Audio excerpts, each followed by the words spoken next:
Hello, everybody. I'm Dr. Shafiq, and I would like to welcome all of you in this video session. Today, we'll be discussing about combined footing. In many times, we see that the individual footing doesn't work because the extension of the footing might go beyond the property line. In that situation, basically, we use combined footing. Anyway, so for today, we are going to talk about the theory, the design principles, and finally, I'm going to show you some of the example problems, how to solve these kinds of combined footing problems. Okay, now let me share my screen with you. So this is the picture of the combined footing. You can see here for this particular building, these are individual footing here. But you can see here that for this particular column, actually, you cannot go beyond the property line. So basically, this one will create a huge eccentricity for that individual, footing. So that's why we are trying to combine that two footing so that the pressure from the soil is uniform throughout the footing. Okay, so I'm trying to show that one here, like two different columns, but having one footing. This is called the combined footing. Okay. Now you can see here that when basically you do two or more columns in one line, then basically we call that one combined footing. And when we use a combined footing for more than one line, okay, there could be 2, 3, or 4, or 6, it doesn't matter, but two lines of columns, then basically it's called the mat or raft foundation. So today we are not going to talk about the mat or raft foundation. In our next video, we'll be talking about raft and mat or raft foundation. Okay, so today our lecture will be limited to only combined footing. Okay, now you can see there are three different types of combined footing. First of all, rectangular combined footing.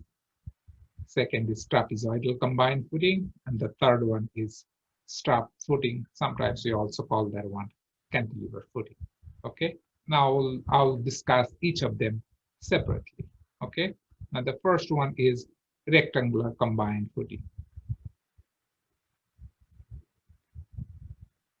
So basically the same thing here, that when you see that if you want to do the individual footing and the footing will go beyond the property line, then basically we use rectangular footing, combined footing. But when we use rectangular footing, that depends on how much load is coming to each of the columns. If the load are very similar to each other, then basically we use rectangular combined footing. Okay, if the load in each of the column is very similar, in that situation actually we use rectangle combined footing. Now you can see here, this is like two columns here. You can see they're trying to construct like two different columns in one footing. And the size of this footing is rectangle. That's why it is called the rectangle combined footing. Okay, now you have to find out the size of the foundation, and you have to follow these following steps to do that. So what is the design philosophy? The design philosophy is that you have to design your combined footing, rectangular combined footing, in such a way that the soil reaction below the footing is uniform and there is no eccentricity. Okay, means like the resultant force that's coming from each of the columns is basically sitting at the center of the footing. Okay, so that's the like basic principle that you have to follow to design your rectangle footing. So first of all, you have to find out the net allowable bearing capacity following the formula that we provided already we already discussed about right? So that's the same method you have to follow here to find out the bearing capacity. Once you get your net allowable bearing capacity, then basically you have to start working the proportioning of the size of that rectangular footing. Okay, so you can see the total area needed is basically the load from Q1 and Q2 divided by the allowable bearing capacity, net allowable bearing capacity. That will give you the area of that footing here. Now you have to find out what is your L and what is your B. If you see in this figure here, then you can see this is basically the property line along that line here. And this is your column 1, and then which has a load of Q1. And then you have another column here, which is at a distance of L3 from here, center to center distance. And there is some extension L1 here. That L1 can change. You cannot change your L2 and L3, right? Because L3 is the center to center distance of the columns, which is coming from the architect, and you cannot change that one during the foundation design. So you have to keep that one same. Now that L2, that's also fixed because you cannot go beyond the property line. Okay, so the only thing you can change is your L1. So your total length L, you can vary that one by changing your L1.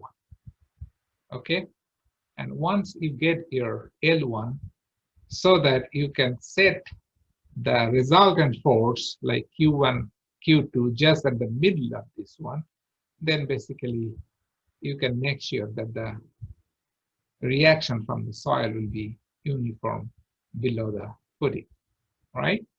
And if you get your L, you already know your area, required area. So basically you can find out your B from there. So you can see how we find out that L1 from there. Okay, so first of all, we try to find out the X. X is the distance from L2, no, not like that, from this center of the column to that's basically our resultant force, Q1 and Q2. And the location of the resultant force, we can find out the moment here. Okay, so if you take the moment here, then basically X multiplied by Q1 by Q2, X multiplied by Q1 by Q2 is equal to your L3 into Q2. Okay, so that's the way we try to find out the centroidal distance. Now you can understand if this one is working here, then the distance from here to here is actually X plus L2, right? So your total length would be 2 into L2 plus X. Okay, so your total L would be 2 into L2 plus X. Once you get your L, you just divide. You first of all, you can just try to see that what would be your L2 from here. So now you already know your L2. So basically you are trying to find out your L1 from here. So L1 is equal to L minus L2 minus L3. Okay, so L2 depends on the property line. L3 is the distance between the center of the column, and you just find out what would be your L1 from there. That's actually from here to here. Once you get your L, total L, basically you can find out the width of the foundation is B equal to A by L. Now let's see an example. Okay, so you can see here, this is your L2, which is given actually 1.5 meter. From here to here, L3, which is 3.5 meter. So basically, you have to find out your L1. If you can find out your L1, that's basically you can find out the total length. Okay, and then you can find out your. Now you can see here that Q1 is 400 kilonewton and Q2 is equal to 500 kilonewton. So they are basically like within 50%. So in that situation, definitely we can do a rectangular footing. Okay. If this one is, let's say, 2000 and this one is 500, then basically there will be a lot of load here. So we might have to taper that side, which is actually trapezoidal combined footing, what we are going to discuss next. Okay. But here you can see, since they are very close to each other, so we can definitely do that one as a rectangular combined footing. So first of all, you have to just find out the area, and you can just see the load is 400 plus 500 divided by the Q all net, which is given. But many cases, actually, you have to find that out by yourself based on the information given to you. Okay, so you can see actually you need 6.43 meters square area for the footing. Now you try to find out the location of the resultant X. So use this formula here and you get 1.92. So your total L will be 2 into L2 plus X. L2 is given, which is basically 1.5. So you add 1.5 plus 1.95 and then double it. So the length of your footing would be 6.9 meters. Okay. So you are trying to find out your L1 from there. So that's your L 6.9 minus 1.5 minus 3.5. That's L3. So you get 1.9 meter. Okay. Now you try to find out your B, which is A by L. So you are using 6.43 by 6.9. That's actually 93 meter. Usually, most of the cases, we try to round that one, and we can make that one 1.9 meter and maybe 1 meter, the width. Okay. Now let's move forward.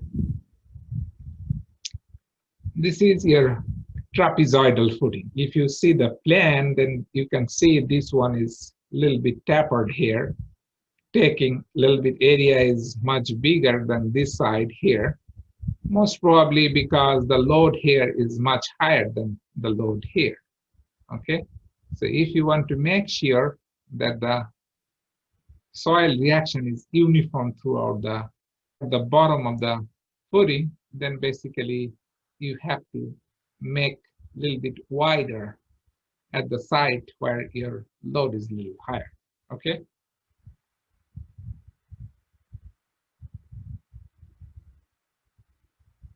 So again, the size of the foundation that will cause uniformly distributed pressure under the soil can be determined from that following steps. Okay.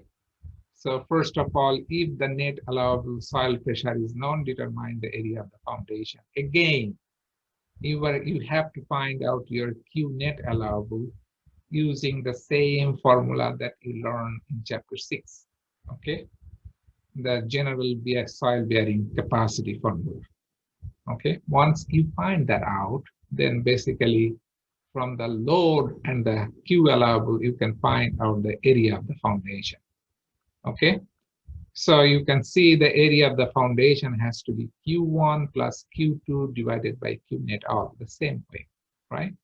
You can also see that that must be equal to, this is a trapezoid, so the area is B1 plus B2 divided by 2 multiplied by L. Okay, so that's actually one of the equations that we have to use. Okay. Then determine the location of the resultant of the column load. That's the same thing that you were taking a moment here. You are multiplying x1, q1 plus q2 multiplied by x minus like which would be equal to Q2 multiplied by L3. So basically, you can find out your distance of your resultant force from the center of this column. Okay. Now, we also know from the property of the trapezoid that x plus L2, okay, that has to be B1 plus 2, B2 plus B1 plus B2 into L by 3. That's actually the centroid of a trapezoid, okay? You are just trying to find out the centroid of the trapezoid because you want to make sure that the resultant force is working at the center of the trapezoid, okay? If this one doesn't work at the centroid of the trapezoid, then basically the soil pressure will not be uniform and you will see the effect of eccentricity. Okay, so we usually try to avoid that one. So we just try to make sure that we are putting that load, I mean the combined load or the resultant load at the center of the trapezoid. Now, once you know your area, your total length, x and L2, then you can just find out the value of B1 and B2 from the for the trapezoid. But you have to make sure that your x by L2 must be less than L by 2 and must be greater than L by 3. Okay, so once you do your design, then basically you have to check that. Okay. Now, here is one of the examples. Basically, I'm going to show that one to the board because this one is a little bit complicated. And I think that it would be easy for you to understand if I do that one in the board, right? So I'll just do that one in the board, but this problem is still here. If you want to take a look and try to understand from here, you are just most welcome to do so, okay? You can see here in this particular problem that Q1 is 1000 and Q2 is 400 kilonewton, which means like one is almost 2.5 times higher than the other one.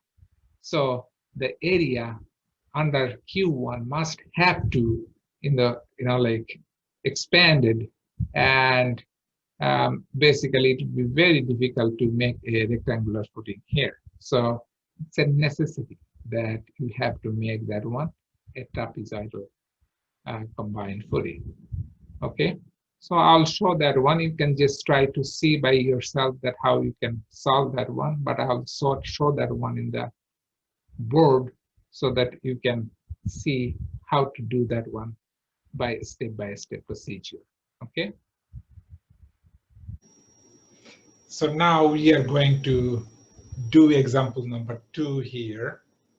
That you can see I already drew the picture here. You can see here is like 1000 kilonewton load and this is 400 kilonewton load. So the resultant load would be 1400, right? And let's say this is point A. If I take a moment at A, so I can write that one summation of moment at A. Let's say this is positive. Then the moment of the resultant has to be equal to the moment of the components, summation of moment of the components, right? So if I take the summation of moment at A, then I can see that 1400 x is equal to 400 into distance L3.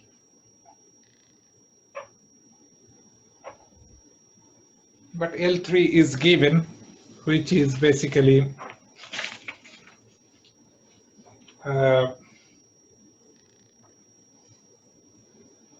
3 .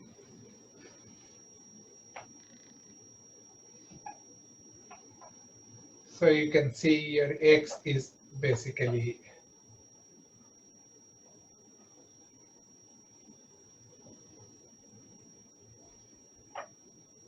that's basically 0.86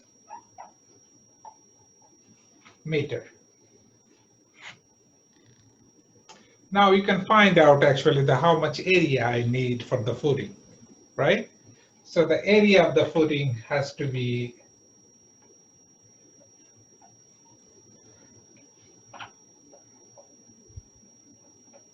sigma allowable. So my total load is 1400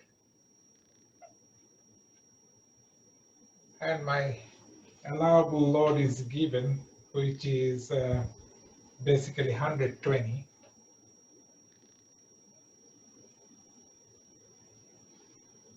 So you need 11.67 meter square area. Okay. Now the most important thing is, like, you can see that I have to put this load at the centroid of the trapezoid, right?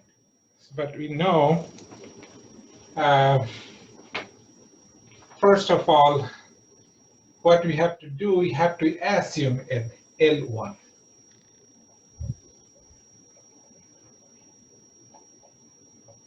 Assume L1 is equal to, let's say, 1 meter. So total length L is equal to L1 plus L2 plus L3. So L1 is 1, L2 is given 1.2, and L3 is 3. So basically this one is 5.2 meters.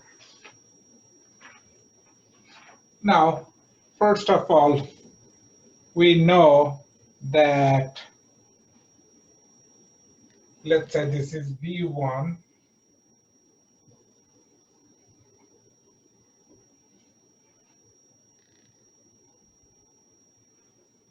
So the area of this one, we know B1 plus B2 divided by 2 into L has to be the area here, 11 point.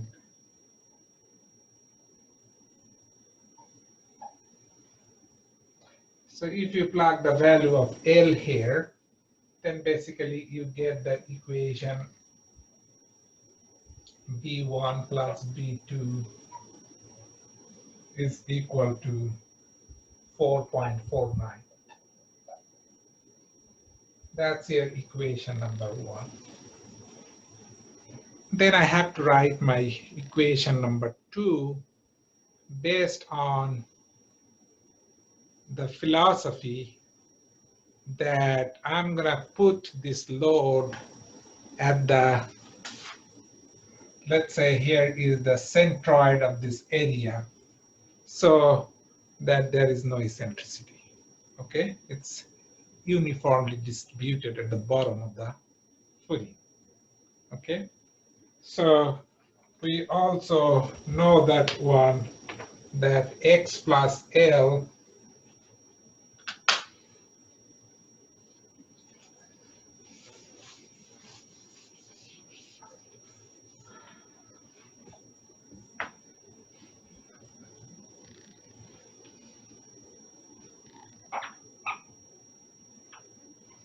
that has to be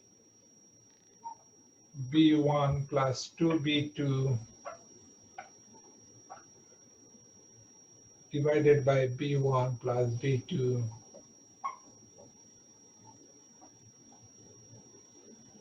into L by 3. So I know all these values here, so I can just say 0.86 plus 5.2. That's actually B1 plus 2B2 divided by B1 plus B2. That's basically the centroid of the, which is, you can see from this side, this distance is basically L2 plus X. Okay. So this into 5.2 divided by 3. So if I rearrange this equation, so we get 0.81 B2 minus 0.19 B1, that's equal to 0. That's equation number 2. Now, if we solve these two equations, 1 and 2, then basically we can find out our B1 and B2. Let me write it down. From equation 1 and 2, our B1 is 3.65 meter and B2 is 0.84 meter.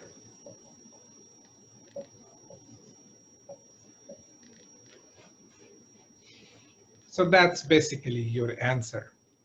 But definitely you can round it up and make that one like 3.75, and maybe this one is 1 meter. Okay. So that's basically how you have to do that one following the trapezoidal method. Now let's go to cantilever footing. So basically, when the edge of the footing cannot be extended beyond the line, same reason, then basically sometimes rather than using a combined footing, we can use like one footing here, one footing here, and then we add a beam here, okay? Beam here. We call that one strap beam. What's the reason for that? If you see, like, if this distance and this distance, the distance between this column is too far, then basically there is no reason to use too much concrete here. Rather than that, we usually use a cantilever beam. Now you can see here that for this particular beam, you are using this column at the middle, but many cases actually you have to use this one at the end because of the property line. You know, like you cannot go beyond the property line, right? So you can see if you make a separate footing here, that will cause a lot of eccentricity, and this one will try to go down, this one will try to go up. So basically we are using this beam to control that.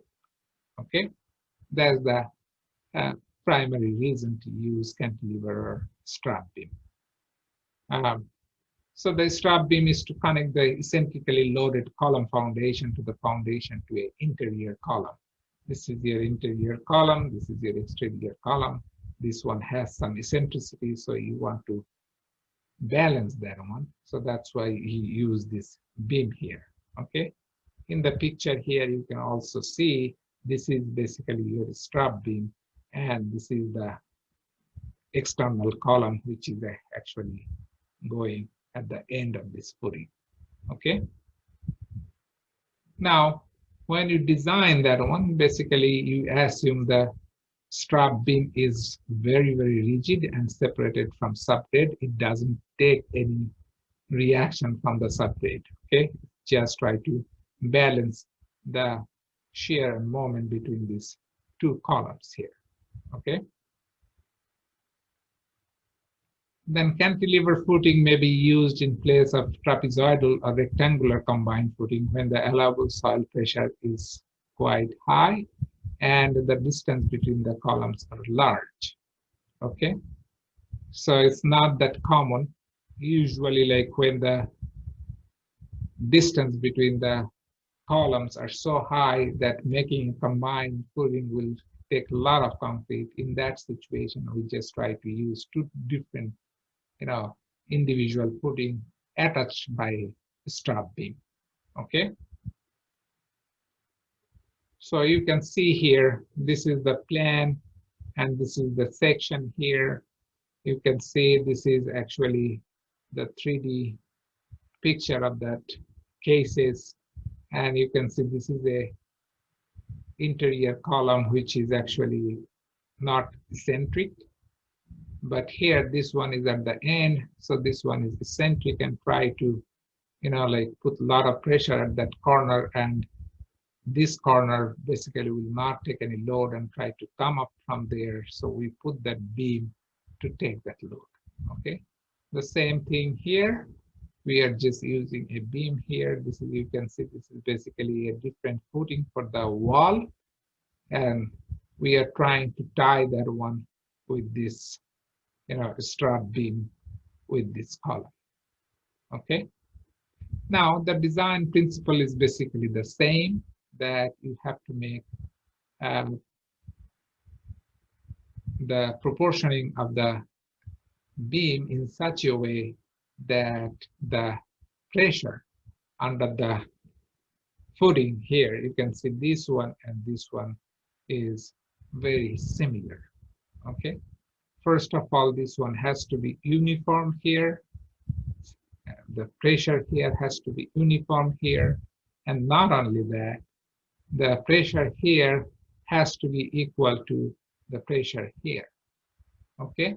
So basically this one needs some trial and error method. So you just assume this is the size and try to see whether this one matches the other side. And then basically from several trials, you fix what would be the size of your footing. Okay. So again, this one needs a trial. So even though I showed that one here, but I'll do that one in the blackboard so that you can see a step-by-step procedure how to move forward. Okay. So this is example 3. Now I'm going to solve that one here. Okay. So you can see here that this is an internal column here, column footing here, and this is the external column here, and this is strap beam that's connecting these two separate footing together. Okay, so you can see this is external and this column is actually at the end here, and you cannot go more than that because your property line is there. Okay, so now we have to design this one, means like I have to find out what is my A1, B1 and what is my A2, B2. Let's say this is footing number 1 and footing number 2 here. Okay, footing number 1, footing number 2. Now, the design principle is kind of same, that you have to design in such a way that the soil reaction below the footing has to be uniform throughout the footing. That's the first thing. And we have one more requirement here, that we try to design in such a way that the load per unit length of the footing has to be same for footing 1 and footing 2. Okay, so I'll show that one here. But first of all, we have to assume a value of A1. Okay, as a designer, you have your freedom that what value of A1 you want to assume. Okay, now many times you will see that if you assume this one little smaller than this side, this one would be too big and that might interfere with the footing in the other direction. In that situation, basically you have to trial again. So you have to increase that one so that your V1 will decrease. Okay. Now let's say for this particular problem, assume that A1 is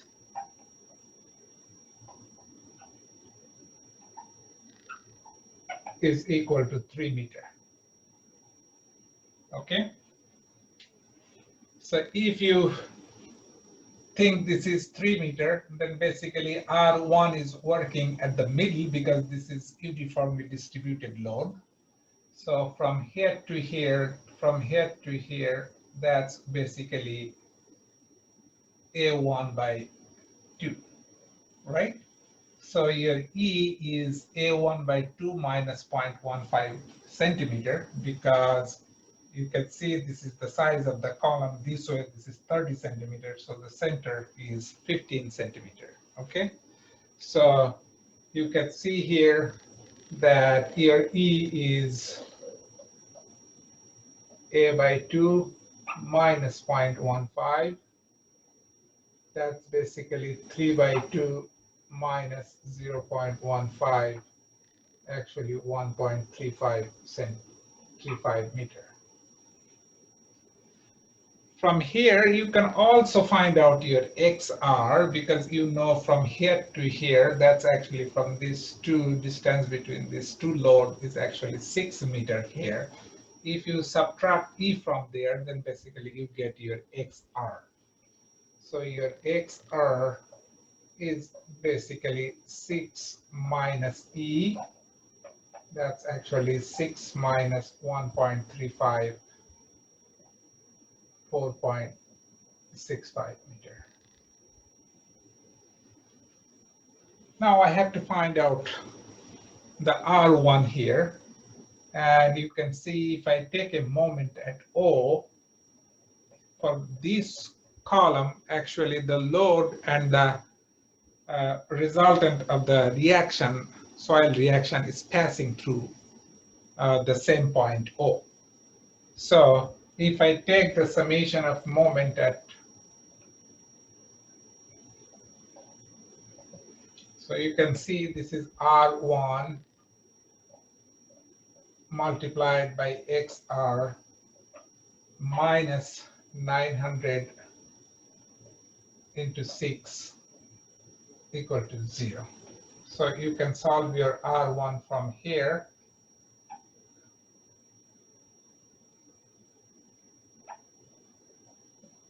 Divided by XR, which is 4.65, and that's actually 1161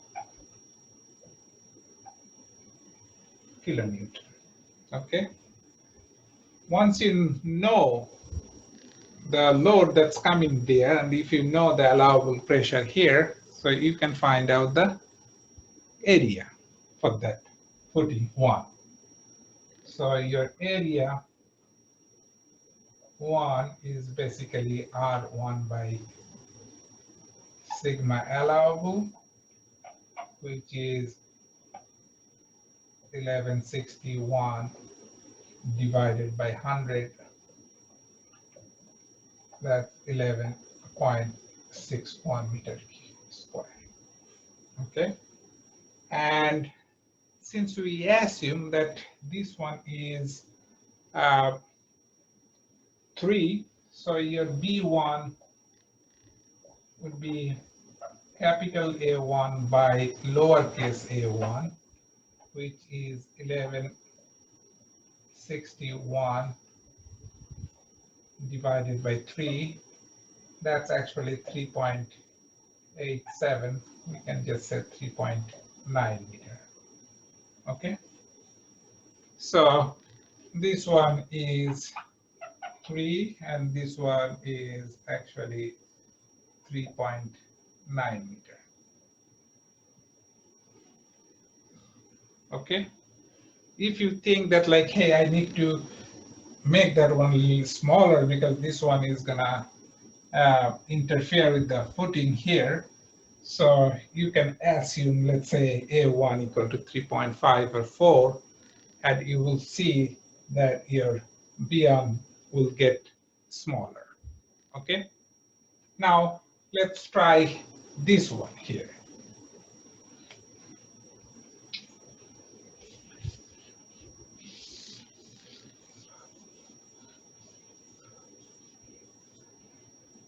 So first of all, to find out this one, I have to find out my R2. So if I take the summation of forces in y direction, so you can see R1 plus R2 minus 900 minus 1080, that's equal to 0. So your R2 is equal to 900 plus 1080 minus R1, which is 1161. So your R2 is basically 890 kilonewton. Once you get your R2, and since you know the allowable pressure, so you can find out the area required, right? So the area 2 is R2 divided by sigma allowable. So this one is 8.19 or 100 actually.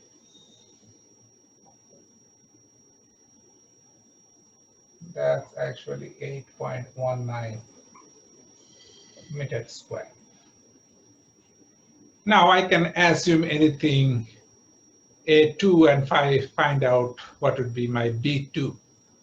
But since we want that the load per unit length at footing 1 and footing 2 has to be same, so what we usually do, use that formula like R1 by A2 is equal to R2 by R1 by A1 is equal to R2 by A2.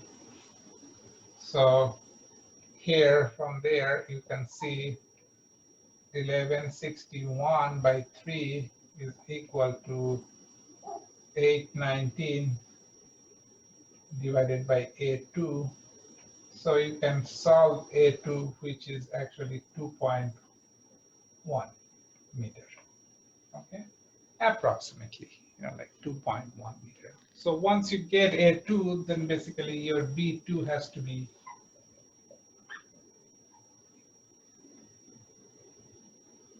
uppercase A2 by lowercase a2. So that's 8.19 divided by 2.1, that's actually 3.9 meter. So this one is 2.1 meter and this one is 3.9 meter. Somehow you can see your B1 and B2 both are 3.9 meter, which is kind of coincidence here, okay? You may not get the same, like value, but that's okay. Now you can check that what would be your load per unit length here. So Q1 is basically R1 by A1, which is 1161 divided by 3. That's almost 387 kilonewton per meter length of this way. Similarly, if you check that one here, this one has to be R2 divided by A2. So 819 divided by 2.1, that's almost 387. So basically, you were fine. But once again, like if you think that 3.9 is too high in the other direction, you can assume a bigger value here so that your B1 and B2 will get smaller. Okay? If you have any question, I would definitely request you to contact me by email, by FaceTime and Skype. Okay? So thank you for watching the video.